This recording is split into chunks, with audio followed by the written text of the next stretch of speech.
What's good, YouTube? It's Kevin here. Welcome back to the YouTube channel, and today for our Sunday review we will be reviewing the Nike collaboration with Off-White Athlete in Progress Vapor Street. Wow, that was a mouthful. And yeah, the blue colorway, yeah, the blue one.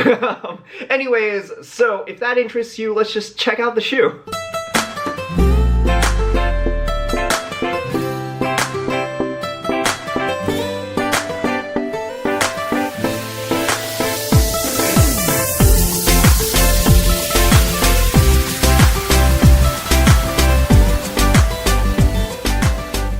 Kicking off the review, here is the shoe. There is just so much going on in the shoe. I just don't even know where to start. Well, I guess to start, there is just this giant layer of plastic that covers the entire shoe. You can kind of see how it covers it just by the heel tab here, but it is all over the shoe. It's just this, fence, square pattern plastic that just covers the entire shoe. Of course, the very apparent pink highlight here, as well as this entire double lacing system. You have this very neon green lace that are rope laces, and of course here you have the white flat laces. Both of them have shoelaces written on them, which is kind of interesting. I don't know how they ended up getting this one to work, but that's just an interesting touch. I don't know.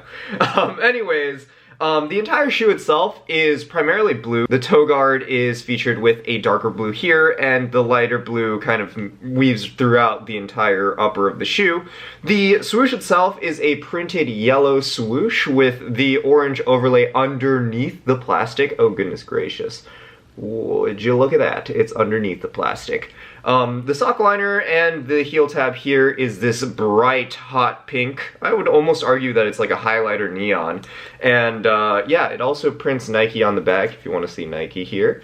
Of course, you have your standard foam tongue with the exposed foam. The tag on the tongue says Nike, but in the like Sakai box cursive.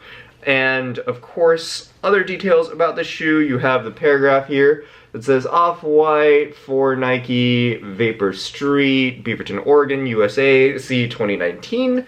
And here, swinging down around, you have my least favorite part of the shoe, which is just these spikes. I don't understand these spikes. And on top of that, the neon green that's like speckled throughout the bottoms are also oddly woven into this. Like there's like little to no consistency. It feels like it's just like automatically printed with every spike, I guess.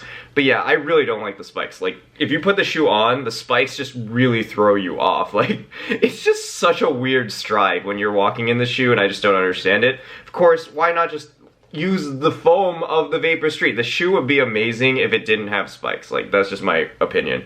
Anyways, couple other details here. So for the green neon laces, you have these black little I guess strings or ropes, also kind of doing that fastening. The only different one that isn't like a rope is, of course, the hot pink one up front, and it's plastic, like stapled on.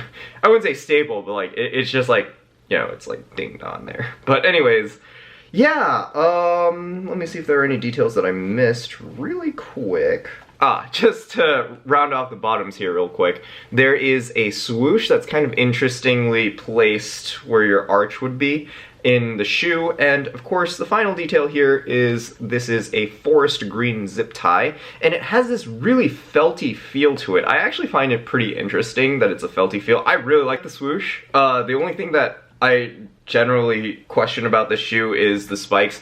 I really wish these weren't here. I would have worn them, I would have loved them, I would rock them, but the spikes just really throw me off, especially after I put it on. Alright, after that mouthful, let's just move on straight to sizing here. So there are a couple of tips and tricks that I wanted to give you guys about sizing out this shoe, just simply because it was a little different for me just in the sizing process. So I am a true to size 7 in almost all Nike shoes, with the exception of the running shoes, which I size up to 7.5.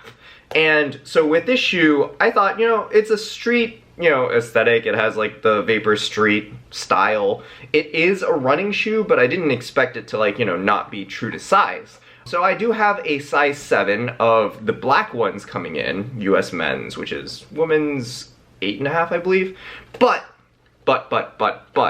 this shoe actually fits incredibly narrow because it is designed for a woman style fit.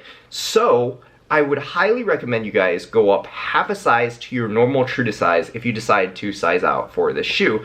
Just simply because you want that extra space with a men's foot versus a woman's foot, because they just designed this to be a lot more narrow and it's almost suffocating. I ended up getting a size 7.5 on these because I walked in a store and I was just like, oh hey, you know, realized that the size 7 would have been ridiculously tight, and so I opted for the 7.5 instead. Anyways, you'll see how it fits in the on foots coming up. But yeah, if you guys have any questions on sizing, feel free to just leave a comment down below. I'll respond to you best I can. This is a really interesting shoe to size out just because of its obscure gender sizing, and on top of the gender sizing, it's also just one of those shoes that no one really knows how to size out. Like the Vapor Street, I've never heard of prior to this. I would have assumed that I could have fit a size 7 in Vapor Street, but you know, 7.5 works. And yeah, alright, well that rounds off this review. What do you guys think of this shoe? And you know, if you enjoy the content, like and subscribe as always. And I'm about to throw these on feet, but yeah,